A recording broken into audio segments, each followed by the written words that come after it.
Alright, got a pair of the Serious Player Only Game 1s in the Scorpion colorway, but this is a special version. This is actually Jordan Kilganon, the Pro Dunker's signature shoe. And it's actually got a few cool features that I want to go over. Shout out to Serious Player Only and Jordan Kilganon for sending these over to me. Really clean sneakers. Regardless though, as much as I love Jordan, as much as I love SPO, I'm going to give a completely unbiased performance review on these. So I rate my shoes off 4 qualities: looks and materials, wearing experience and comfort, traction, and jumping performance. At the end, I average those scores out to give a final score. Starting with the looks and materials on these, Jordan, SPO, you guys did your thing. I'll give this an 8.5 out of 10. First of all, it's a really pretty shoe. The colorway is really cool. The upper is made of this breathable TPU mesh knitted material, which makes the shoe really light. This is probably the lightest shoe in my collection right now. Like, it barely weighs anything. But even though it's light, it does feel really durable. It has this plate on the lateral side for some extra torsional support. And this light turquoise blue that fades into black is a cool representation of Jordan's signature hairstyle. He's always dyeing his hair some crazy color. Most of the time, it's this turquoise color. And that's part of what makes him so recognizable. Looking at the logos of the tongues, one of them has the regular Serious Player Only logo, and the other one has Jordan's logo, and it's him doing the Scorpion dunk, which is one of the most famous dunks that he created. My favorite part of the shoe is probably the heel tab because of this lenticular design. If you look at the design and different angles, it shows the different phases of him actually doing the Scorpion dunk. Also made of TPU, which is why it's really light, and it has Jordan Kilganon's signature on the top. There's a number 2 right there on the right shoe, and then a number 1 right here on the left shoe. I have no idea what that means. Maybe it's Jordan's birthday or something. On the tongue tab, if you can see it, it says act. I've seen a few of Jordan's videos. He actually explains what that means. He has a tattoo of this on his hand, and this actually means to take action. So if you want to achieve greatness, you have to act upon it, and I think that's really cool. A lot of really cool touches on the shoe. Looks really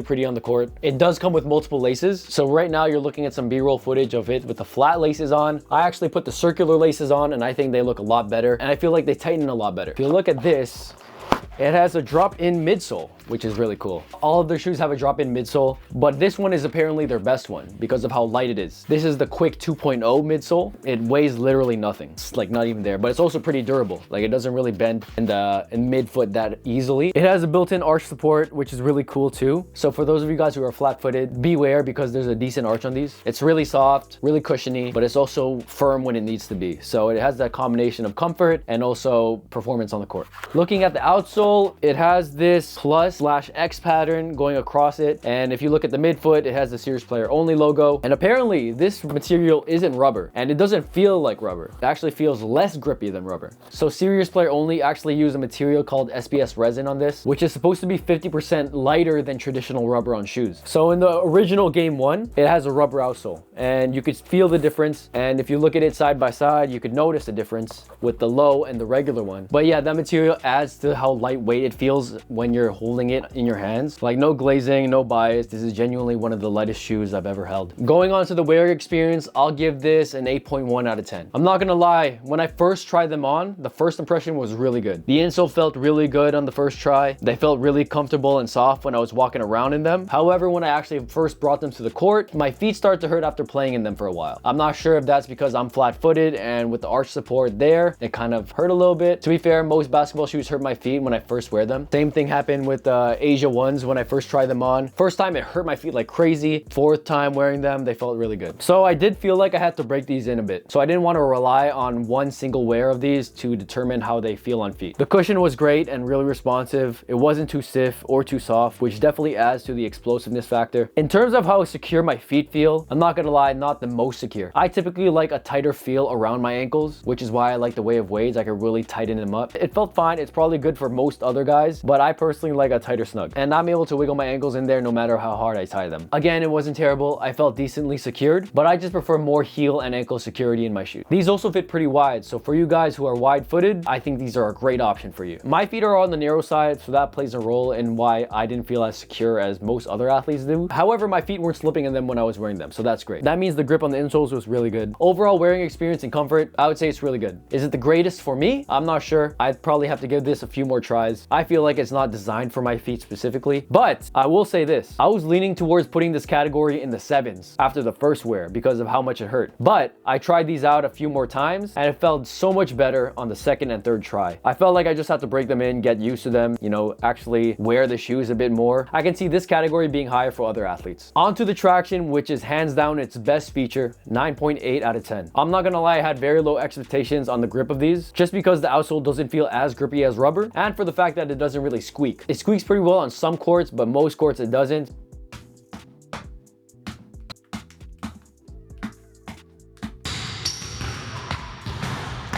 However, that's not a good determinant in how good the traction is of a shoe, so I'm not going to rely on that, because when I was moving on the court, doing change of directions, this shoe was biting the hell out of the court. And I had no problem slipping, even with one of these courts being really dusty. I even went outdoors to test them out, and because the outsole is really thick, I can see this being a top tier outdoor basketball shoe. Really durable, and I have the confidence to stop on a dime during my step back test and during my change of direction movements. I felt really good outdoors. I wasn't really worried about anything. I feel quick and responsive in these. Never slipped once. And lastly, the jumping performance, which is what I care about the most. How does it feel when I'm jumping and dunking? I'll give it an 8.6 out of 10. Really, really good jumping shoe. Considering Jordan's a pro dunker, I'm assuming he made sure that it's really good for jumpers and dunkers. With everything involved, with the torsional support, the top tier traction, the high quality drop-in midsole, I was jumping pretty damn well when I had these on. Just look at some of these dunks and some of these jumps. My driveway is a place where I gotta be extra careful with slipping. The game ones were gripping the hell out of the concrete, and it was no coincidence that I had my best outdoor session with these on. I also had a few indoor dunks and vert tests with these as well. Felt really good. I just wish these felt more secure on my ankles. I guess it wasn't that big of an issue if I was jumping at my absolute highest in a while. I'm not complaining. And rounding the scores up, 8.5 for the looks and materials, 8.1 for the wearing experience and comfort, 9.8 on the traction, and 8.6 on the jumping performance. If we total those scores up, the Serious Player Only Game 1 Scorpions get an 8.8 out of 10 overall. Really, really solid basketball and dunking shoe, especially for wide footers. For my flat-footed athletes out there, these might hurt your feet at first, so you might have to get used to them. I'm flat-footed myself, and they killed my feet in the first try. After trying them out for a few more times, it felt really good, so just break them in, and these are gonna be really good. And I can see these shoes being a part of my daily rotation. I don't even have a lot of shoes in my rotation right now. I got the Way of Way 10s, I got my Kobe 5s, I got the Asia ones, and I'll probably put these in there. So those 4 shoes are gonna be my mains for now. I can see myself rating these shoes a lot higher the more I wear them, but based on the 3 times I wore these, I'd have to give it an 8.8 out of 10. You're gonna see me dunking and jumping in these a lot more in the foreseeable future. Shout out to Jordan, you did your thing. These shoes are genuinely really good. That's the review. Let me know what shoes you guys want me to review next, and I'll catch you in the next one. See ya.